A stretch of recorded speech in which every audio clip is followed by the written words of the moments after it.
Hello, this is Daniel Mart, and today I'm going to be doing another review. This time around, I'm going to be doing a review for episode 17, season 1 of The Flash, Trickster, or Tricksters. So yeah, before I begin though, 10-second spoiler warning as usual, for those of you that actually watched the episode and haven't already. Stop the video, go check it out and come back here, and watch the rest of this review. 10-second spoiler warning as usual, starting now.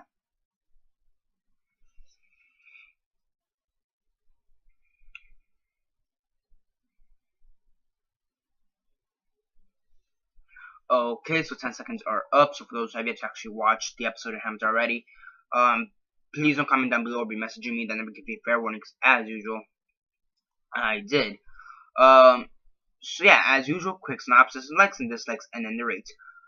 So basically in Tricksters, you have the introduction of this new character, or semi-new character into the series, Trickster. And the reason I say semi-new character is because there's two versions of the Trickster in this universe, as it seems. There's the original Trickster, who, interestingly enough, is portrayed by the same guy who portrayed Trickster back in the 1990, early 90s version, Mark Hamill, I believe.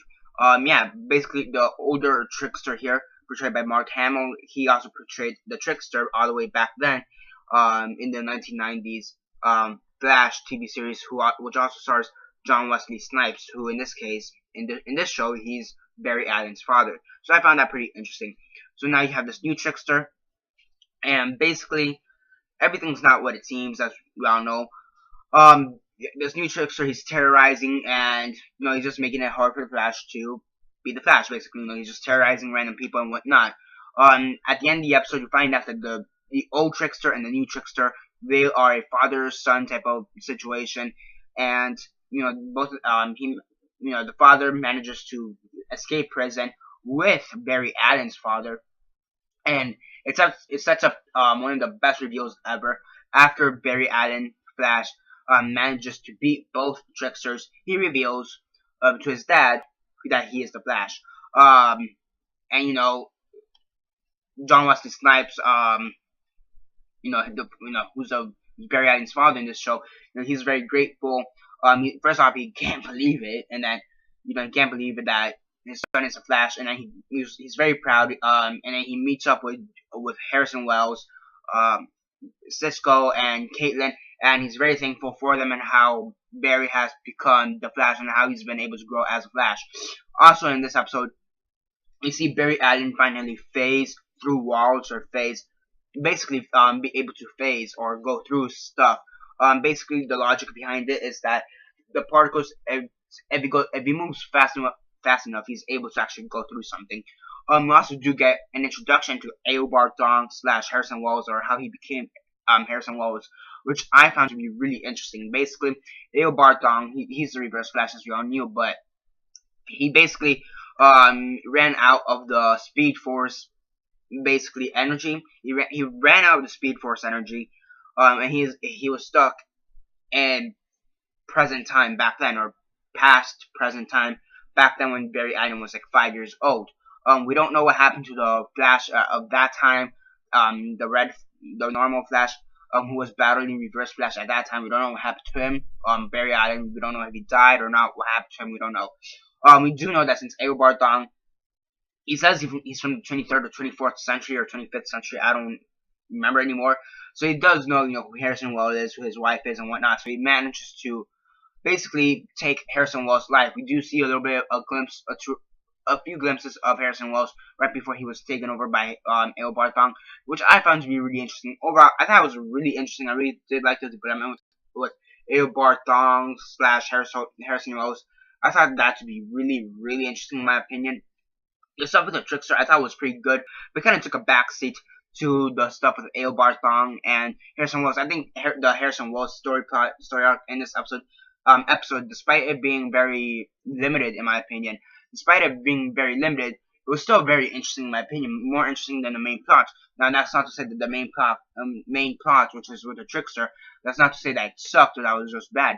I still thought that plot was still very well done in my opinion, but I just think that those stuff with Eobard Thong was a bit better in my opinion. The acting and the writing, as usual, I really do like it. I do like how there's some development with Flash and who he's introducing himself with. And, some more people do find out who the Flash is, because aside from his dad figuring out who the Flash is, he also does reveal himself to Eddie Thong. You have Eddie Thong, and he's called up by Joe saying that we have someone to catch, but the Flash is gonna help us. So Barry Allen Flash, he comes zooming in without the mask, and Eddie Thong, he's like, and he basically he's just shocked, and he's like, so you're the Flash. Just one of the funniest faces. He was just basically shocked, which was pretty funny and cool at the same time. So I kind of do want to know how that's gonna affect his character in the future, because we do know, if you go off the comics, that they do have some kind of rivalry towards the future. I really do want to know how much this actually affects the rivalry. As usual, really great acting, really great writing as usual. I really did like the plot development. The Flash, it is becoming one of my favorite shows. Nothing's gonna beat out The Walking Dead. I'm gonna say it straight up. Nothing's gonna beat out The Walking Dead. But I think this may be my number 2 or 3, definitely within the top 3 shows I'm watching currently. Currently top 3 favorite shows I'm currently watching, and probably within the top 5 shows I've ever watched in my life.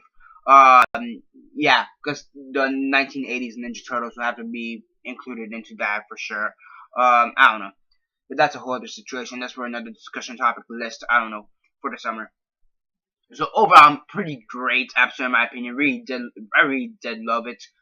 So yeah, I'm really hoping to see what they do next week. And yeah, that's basically it for this review. On a scale of 1 to 10, 1 being the worst, 10 being the best, and 6 being decent, I give it a 9 out of 10.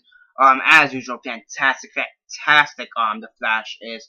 Really do enjoy it. And yeah, that's basically it for this review. Subscribe if you're not already subscribed. I do movie reviews, TV show reviews, and comic book reviews. Comment down below on your thoughts on this, or last week's episode, of The Flash. Aside from that, like the video, share on Facebook, Twitter, MySpace, or whatever you guys prefer, and that's basically it for now. This is Daniel Mart, signing off.